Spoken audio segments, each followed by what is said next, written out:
Hello, friends, and thank you again for joining us here at Non-Toxic Home. As always, we're glad you're here. We are continuing our study in 2 Timothy chapter 2. We were just studying to show yourself approved unto God. Please go see that video.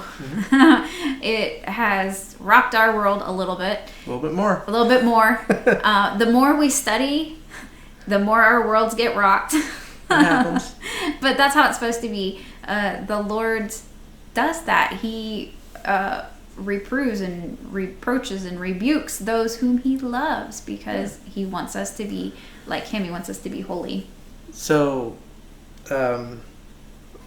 we try to keep our videos at a reasonable length for the platforms, and at the end of the last video we were discussing 2 Timothy chapter 2 verse 16, and we were starting at the colon where it says, "But shun profane and vain babblings, for they will increase unto more ungodliness." And we were discussing how, or why shun it, how will that increase more ungodly, not just because we are instructed to, but why are we instructed to? Why is this so important?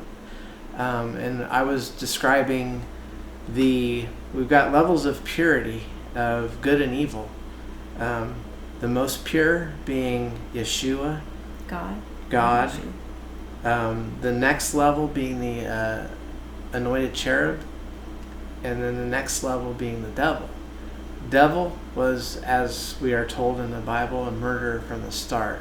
There is no good in the devil, pure evil. The anointed cherub was good until iniquity was found. So a little bit of evil started. She can go into more detail on that, and then I will continue with the discussion just a little. Great. So if you're sitting there at home saying, "Oh, but the anointed cherub, the story of the anointed cherub is the same story as of Satan." No. Okay, read your Bible. Read it and know it. "Study to show you thyself approved unto God, a workman who needeth not be ashamed, rightly dividing the word of truth." You got to do all those things in that verse, not just one. And you got to study hard. Otherwise, you're going to be led astray by false doctrines. Satan and the anointed cherub literally cannot be the same entity. Satan was a murderer from the beginning. The anointed cherub, it states plainly, "Thou wast perfect in thy sight," until iniquity was found in him. So one, bad from the beginning. The other one, good from the beginning. Can that be the same entity? No. Duh. Okay? So, the word "until," that is what is so important here. Iniquity was found. The system of Babylon that we are in, if you spend money in the world, if you exist in the world and spend money, that is part of Babylon. It is an evil, evil system. That was started when iniquity was found. So just a little bit of evil in you can lead you completely astray. It's true. That is why this verse is so important, and it is so important to shun anything bad that is out there, because it is very difficult when you're looking at things in the world that are evil to creep into that world.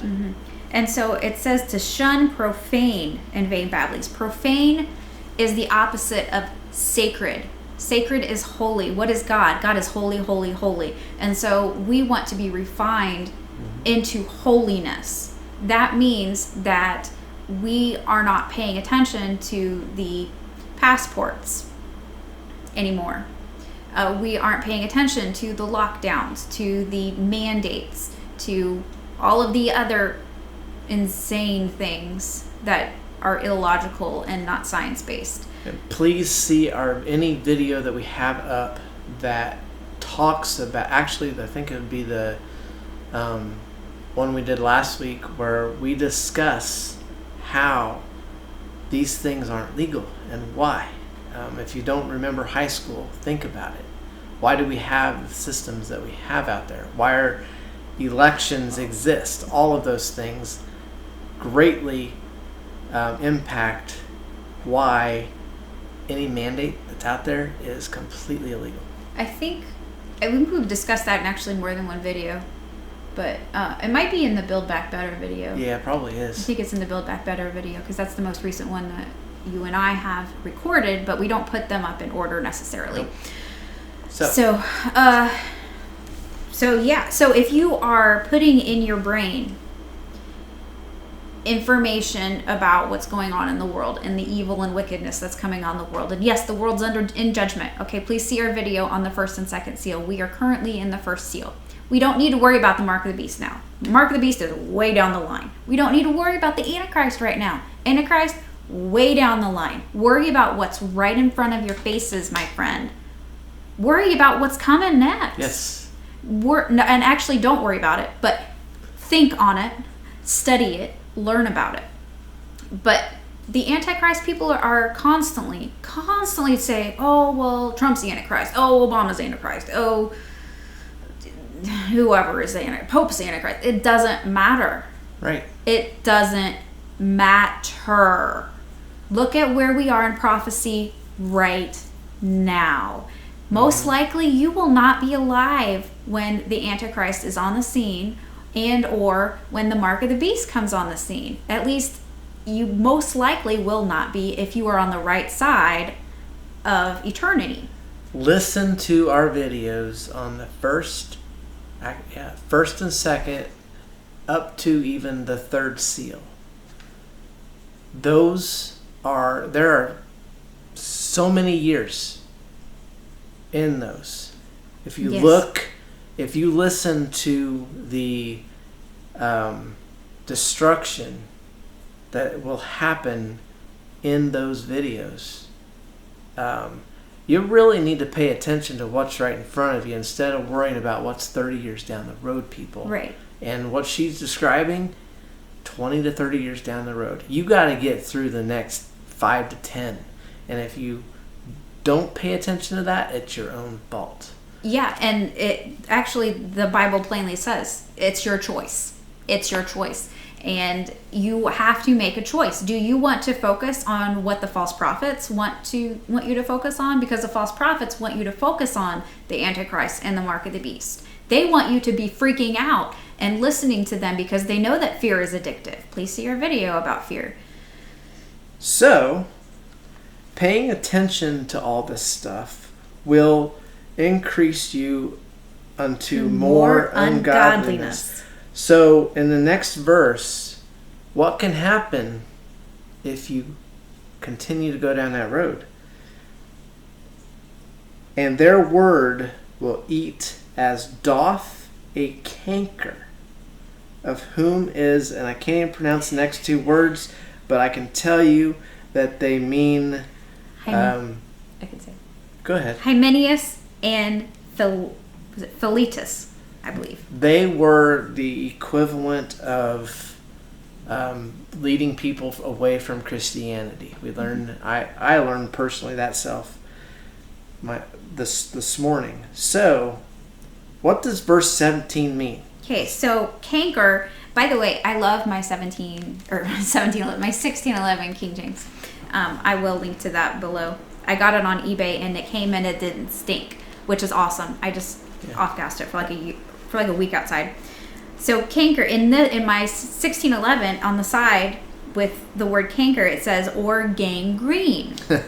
And it says the same thing in. If you look in the dictionary in there, it says gangrene. Yep. So what does this mean? Well, if you have gangrene, what happens sometimes?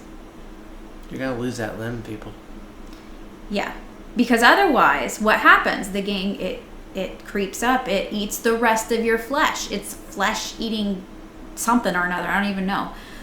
Mm-hmm. I'm not an expert on gangrene. Don't know much about it, except I know that much. That is the limit of my knowledge about it. But their word will eat. Eat. What does that mean? Their word will be counted as or be regarded as. So their word will be regarded as gangrene. So if you listen to the words of these people, it will eat you alive. It will steal your holiness and your joy and your peace. Thou wilt keep him in perfect peace whose mind is stayed on thee because he trusteth in thee. I don't remember where that's at, but it's in the Bible somewhere. Go put that verse in, and that's a quote. It's from the King James. Thou wilt keep him in perfect peace whose mind is stayed on thee because he trusteth in thee. Because we trusteth in him, thou wilt keep him in perfect peace. Our minds are stayed on him. So if our minds are stayed on passports and, the V things and mandates and lockdowns, is our mind stayed on the Most High? No. And if we're focusing on those things, if we're paying attention to those things, that's what our mind is stayed on. Mm-hmm. But if our mind is stayed on God, he'll keep us in perfect peace. I love it. That's so much. So, yeah. So we are asked to shun those things so that we don't have to cut off a limb. Yeah. So Hymenaeus and Philetus, it says in 1 Timothy that Paul delivered them unto Satan, which is assumed that means that he kicked them out of the church because they were heretics. The next verse tells us how they were heretics. Yes, and if you don't know what a heretic is, just a brief. We are told, I believe it's in Titus, I think, that if you try to, if you see someone that's been led astray and you try to point them in the right direction, I think twice is the limit. I think so. It's no longer your job to try. You that's when you leave it to God to hopefully grab their heart and lead them into a different direction. But we have some responsibility, but after that it's on God and to reach out to their heart and change. So what happened? Okay, let me just read. I don't have a good segue. I've had great segues until now. Just boom. We just 17. read 17. Oh, sorry, verse 18. So, verse 18, no good segue here. Sorry, folks. Well, we were just talking about Hymenaeus and Philetus. Basically, heretics, false prophets that led the church astray, who got kicked out of the church back then. So, who concerning the truth have erred, saying that the resurrection is past already, and overthrow the faith of some. These guys were doing that, and anyone in the world right now who does that, that's who we're talking about right now. Mm-hmm. So, and they're talking, of course, about the resurrection of saints at the end of. If you know Revelation, you know that that's at the end. The resurrection is at the end. We definitely are not in a post-resurrection world here. There's a whole lot of evil going around for that to be the case. So if you look at the word err, who concerning the truth have erred. Erred means miss the mark, deviate from truth, or swerve. And so they're saying that the resurrection is past already, and they overthrow the faith of some. Overthrow means to subvert. So they are leading people astray. And the rest does. Faith in their some. That is what it is. It's the of some. Right there. Right. Okay.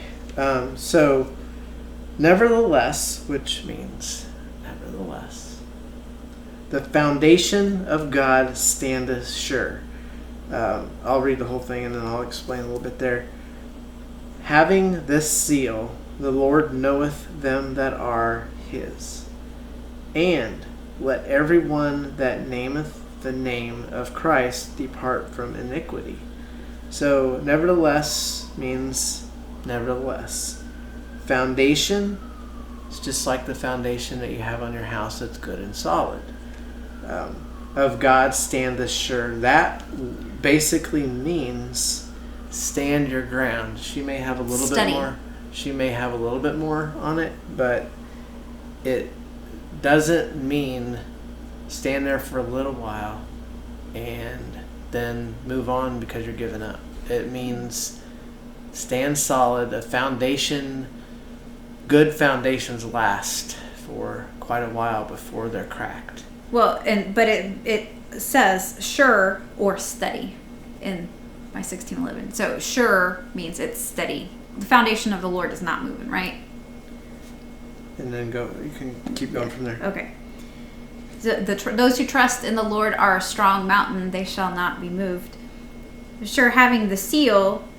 I actually didn't look that up, but if you think of the seal, you think probably of the seal of God. That's in the 5th seal of Revelation. Is that no? It's after the 6th seal. After the 6th seal is when the 144,000 are sealed. And I don't know if when I get this video up, if I'll have our video up on the 144,000, the identity of the 144,000, but our understanding has definitely changed in studying that more in depth. But now we know that it's literally impossible for him or me to be part of the 144,000, but that doesn't mean that God still can't seal us, right? So the seal, you think of the stamp, the insignia. That's what it says in here. I looked up the seal. I thought we had, it didn't get written down. The stamp impressed as a mark of privacy, genuineness, literally or figuratively. So, and when it says the seal of God and those types of things. But I think that it was in another one. It doesn't really matter. But the seal of God, if you look in the Old Testament where the men were sealed, and I want to say it was Isaiah or maybe it was Ezekiel. I always forget which is which with those two books. But if you look back in there about the event in which an angel, I believe it was an angel of God, went out and sealed those men, and how did those men qualify for the seal of God? They cried out about the iniquity and the evil that they were seeing. They said, to the men who sigh and cry about like what's going on in the world. So if you are sighing and crying about what's going on, if you go to a grocery store and you see facial accessories on children, it should hurt you. It should hurt your heart.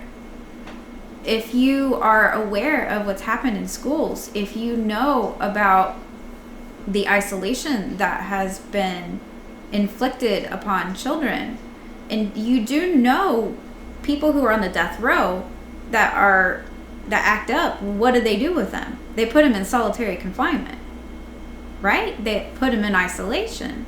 That's because it's torture. Isolation is literally torture. It killed my grandma. So, when you see these things going on in the world, it should impact you. You should sigh and cry about it. You weep and wail, gnashing of teeth, all of these things. It should impact you. If it doesn't, then maybe you're on pharmaceuticals and you need to consider getting off of them slowly. Because, I say this very factually. No, I get that. I was on a ton of them. They impact your pineal gland and your ability to commune with Holy Ghost. It goes back to our discussion of, do you still have a foot in the door of evil?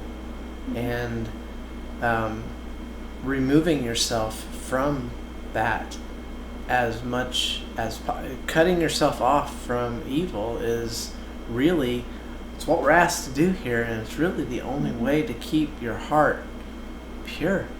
Right, we are called to be holy. So see, having the seal, the Lord knoweth them that are his. The Lord knoweth them that are his. I love that. Let everyone that nameth the name of Christ depart from iniquity. And depart means run away from. Yeah. Run away from. I don't remember what iniquity meant. Iniquity, that which is unjust, wrong, or unrighteous. So you should be running from that crap. Running. Any role that you play in that, you need to run. Oh yeah, if you're in a public school or a private school, and a teacher, maintenance worker, whatever, if you are part of that, if you are complicit in what's going on with children today, it says depart from iniquity, because that is iniquity. Read in Ezekiel about the facial accessories. Yeah. So it's very, very, very clear. All right, I'm done with the segues because I don't have any more. Right. So, 2 Timothy 2 verse 20 says, "But in a great house there are not only vessels of gold and of silver, but also of wood and of earth, and some to honor and some to dishonor." So if you think of the great house as this world. So in this world, there's all sorts of stuff, right? There's all sorts of content that you can consume. Some of it is holy and some of it is unholy. Some of it is good, some of it is evil. This is telling you got to make a choice. I know I've already mentioned our video about the first and second seal. This is highly relevant to the times we're living in. It goes back to our video on the first and second seal. Yeah, it just can't stress enough people to pay attention to what's right in front of you. Most of what's out there is distracting you. Mm-hmm. Even people that would seem relevant are still distracting you. And we're not saying that everyone who is putting out false doctrinal content has a bad intention. A lot of people are just deceived. Some are complicit in their deception and they know what they're doing, but most are just deceived. And we have been deceived about everything at some point in our adult lives.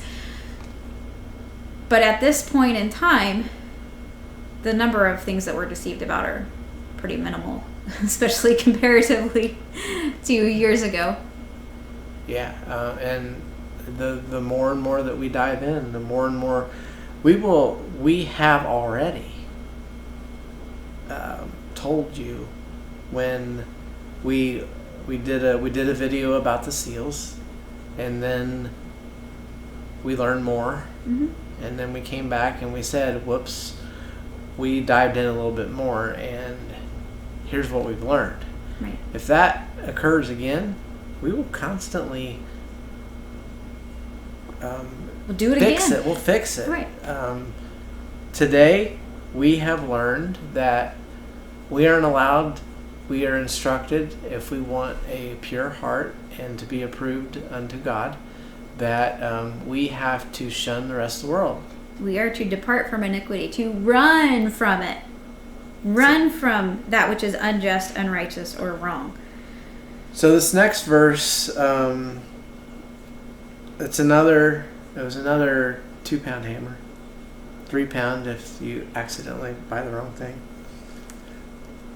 If a man therefore purge himself from these, he shall be a vessel unto honor, sanctified, and meet for the master's use, and prepared unto every good work. Purge. That's not just it's not just pushing some stuff aside. If you've ever been going in for a medical procedure and you have to take medicine that gets it all out of you thoroughly, it's a violent process. Not pleasant. Purge means to get rid of it thoroughly. To cleanse thoroughly. Good job remembering that. I remember. I do so much better when I dive in and read like I did. I remember 95% more. I'm telling you that it's just things. And most of our other videos, actually all of our other videos up until now, she's been the one doing the reading, doing the looking up, and I sit there and listen, and then we discuss. Today, she didn't feel good. She still doesn't. And sorry if that reminded you of anything. And I did the reading, the looking up, and oh my gosh, the ability to retain things like this have skyrocketed. But how many times in the course of, I don't know, however many verses, a dozen, maybe a little bit more, can the word tell you to shun, to purge, and what was the other one? Depart. And if you don't understand what we're trying to tell you, I'm sorry. Like she said earlier, maybe get rid of that pharmaceutical you're on to open your mind. This is not medical advice or information. Of course, always consult your doctor about everything. And you got to be really, really, really careful about going off pharmaceuticals. Yes. You got to replace it with something natural first. Go really, really, really, really, really, really slow. Do your own research. We have videos up about that. Yeah. But again, I mean, you can see why we mentioned in our last video that this set of verses about this kind of blew our minds a little bit. So we're asked to cleanse ourselves thoroughly from these things. What are these things? The great house that is the vessels of gold and silver and wood. We're supposed to purge ourselves of the profane. Anything that isn't holy. If a man therefore purge himself from these, he shall be a vessel unto honor, sanctified. Here's another one. Sanctified, withdrawing from fellowship with the world, by first gaining fellowship with God. Holy and consecrated. Again, withdrawing from the world. Every time it talks about approaching the master, or being able to be used by the master, it talks about being pure and holy. Every in this set of verses, that is the only way. I mean, we're told, I don't remember what the verse is, the path is narrow, people. The path to the new Jerusalem that will come down at the end, it's narrow. To have any chance of that kind of a life, for eternal life, you have to be pure. And if you're paying attention to this world at all, no. And you're only going to get this if you are studying yourself. Mm-hmm. You're not going to get this from going to church. My Bible doesn't say anything about going to church. It talks about gathering with believers. It doesn't say anything about going to church on Sunday. No, it talks about the Sabbath being on Saturday. Mm-hmm. And it also talks about, I believe, a church can be 2 or more people. It doesn't matter. She and I, on Saturdays, we're church. Because we're 2 of us. Yeah. Sitting there trying to learn. Anyway, you talked about sanctified. Mm-hmm.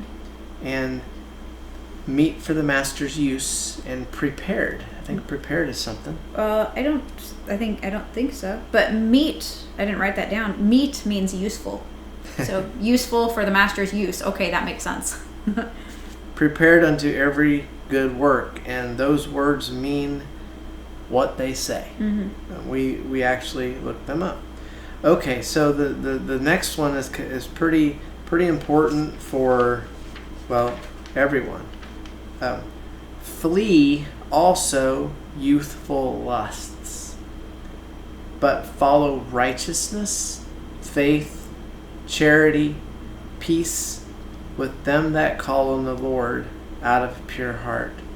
Flee, it says. Is there a specific thing on flee at all? Okay. Run from or shun. Shun. There's shun again. Shunning. and running from. So depart, run from. Flee also means run from. And there wasn't really anything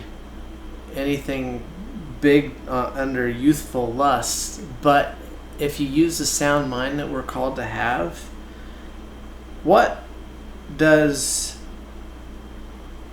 youth lust after? I think she wrote down. Did you write down some stuff? We'll talk about that a little bit. Okay, so if you think about teenagers, what do you think about? You think about hormones, you think about sex, right? Because that's what they think about. So, youthful lust, sex, right? What is this world focused on? Really? Sex, right? Now, it doesn't mean if you are married, flee from your spouse. That's not what it's saying. No. It's saying flee from youthful lusts. So, if you're lusting after someone, you shouldn't lust at all, but if you're lusting after people on TV or in the movies or a coworker or anyone like that, that's a youthful lust. And people who aren't married, who are focusing on sex, same thing there. There's the phrase that sex sells. There's a reason why. So there's subliminal messages in so much advertising, including paper advertising and books and even children's movies. Oh, it's just so sickening. It's just everywhere. But it's Satan. It's the devil. But if you think about youthful lusts, you think about sex. What? No, it's just I was reading your notes here, reminding myself of all the things that we talked about when we discussed this right morning. Okay, and so what else do teenagers want? They want to be popular, right? Mm-hmm. And so what goes along with popularity? Well, you're well liked by your peers, and in order to be well liked by your peers, you have to fit in with them. You have to be like them. You have to give in to their peer pressure, do what they do, say what they do, think like they do, believe like they do, be a robot. Mm-hmm. Right? We are not called to be robots. No. We are given sound mind, as you mentioned. Yeah. And we are called to be separate. It says, the Bible says, be ye separate, come out from among them. Touch not the unclean thing. And so if you are a popular kid, then you have maybe a sports car, probably name brand clothing. These are the things of this world. These are temporal. Mm-hmm. They will be eaten by moths and rust. What is this world all about? Sex, popularity, fitting in, being well liked, fame, fortune. Basically, almost everyone in this world is a teenager. Mm-hmm. And speaking of everyone in this world being a teenager, there are, and like we said, we are not going to follow anything that's in this world. The last time that we looked, if it's revealed to us through whatever we're doing naturally in our work, obviously we'll hear about it. But otherwise, they're following the crowd in the bills that whether they pass or not, who knows. The Build Back Better and American Families Plan, part of those is a bill that literally makes it illegal, or it makes you labeled a domestic terrorist if you speak differently than what the government wants you to speak. So talking about following the crowd, talking about getting in with the in crowd, these things, there's literally a law that's being proposed to suggest that it will be illegal to speak or even think against what the popular narrative is. Right. So there's actually a document out from the White House here in the United States in late June that I just became aware of yesterday. And today is August 14th, 2021. Who knows when I'll get this video up. All right. I told you I'm behind in everything in life. Really. So all in God's time. Yes. So you're right on schedule. Yes. So if you think that we are terribly inept, yeah, we are. But we can do all things through Christ who strengthens us, and we just do our best and let God cover the rest. This document that, like I said, it's from the White House. It's 40-some pages long. End of June. Don't remember the name of it.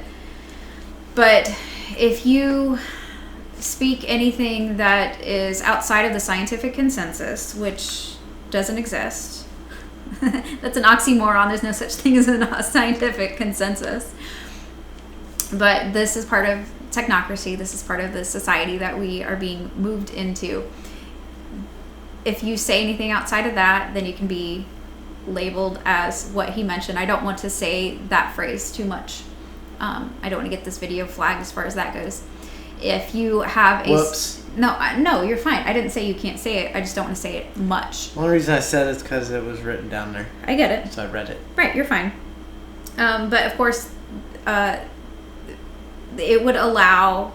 No, wait, sorry. This document that's out from the White House basically makes it so that the President of the United States can declare and decide what ideologies are unacceptable without any recourse, without any question from anyone. And this, like I said, this is an ideology. This is just a belief. This is thought crime. And the last I knew, there were over 8 million people here in the U.S. that are on the naughty list. And I'm sure we're on the list because we speaking the truth. And even just our videos and publications, our articles about natural rubber latex. Natural rubber latex is toxic, okay? That is a very, very powerful industry. And I don't remember the exact published number or published amount of how many billions of an industry it is per year, but I believe it's much, much more than that because over 40,000 products are derived from natural rubber latex, which of course we're told is natural and safe. But that sort of thing, that would get you that label. Just over many things will get you that label. So do you want to? Do we want to start one more and then wrap it up with what's left? Let's go ahead and wrap this up, and then we can come back, and then we can do the next video, and we will continue with this study. Yep. So we're wrapping up with the flee useful lusts, and we'll come back and. Let's finish this first. Sorry. So we've been discussing flee also youthful lusts, and just in depth on what youthful lusts are, because let's face it, adults have the same problems. Right. I find it interesting that during Paul's time those were youthful lusts, and today it's normal lusts. I mean, but we have been conditioned into what I mentioned earlier, a nanny society. Yeah, she threw me off when she said that because I've never had a nanny, so it took me a minute to... I didn't have a nanny either. It took me a minute. Talk about privilege. But we've been conditioned to believe whatever we're told by authority figures. So for fleeing that, what are we supposed to actually focus on? Follow righteousness, faith, charity, peace, with them that call on the Lord out of a pure heart. Yeah. So we're supposed to follow righteousness, faith, charity. Charity is agape love, which is unconditional love.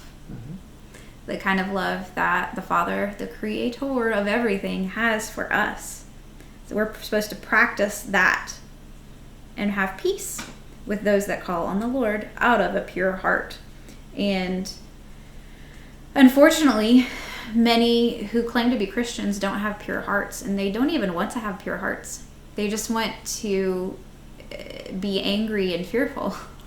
And quite frankly, you can't have a pure heart if you pay any attention to the world and what's going on in it. Their pureness is the only way to achieve that is to shun and purge yourself from the world as we learned here. And not to say that we have been focusing on what's been going on. We weren't spending much time looking into that, and we weren't listening to people really much. But even in as you mentioned, some people that used to watch who were just building a house, things crept into their videos, which their primary or significant source of their income undoubtedly is from YouTube, and so they got to do things to make YouTube happy. Yeah. They got to keep the Google monster happy. All right. Well, so we will be back with another video discussing the last few verses, and let's just hope that you will take to heart what we're saying here, as we have.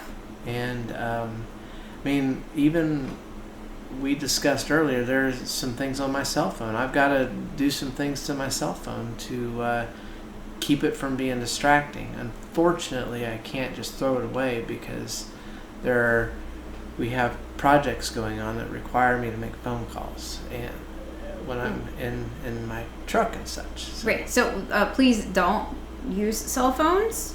They cause great harm. But there are, of course, instances in which they are warranted to be used. But those instances are very few and far between, and they are not every day. They are not cell phone. Turn it off. Shut it off. Shut it off. Put it and wrap it in foil. I mean, in our case, we talked about in a video a while ago how to leave Babylon, the ways to limit distractions. Unfortunately, when you're doing curbside pickups or anything for projects, that requires a phone. So anyway, right. We will see you in the next week on with the rest of the video. And I will drop a link below to the video that we have up on cell phones and end times prophecy, because it's highly significant. Non-toxic out.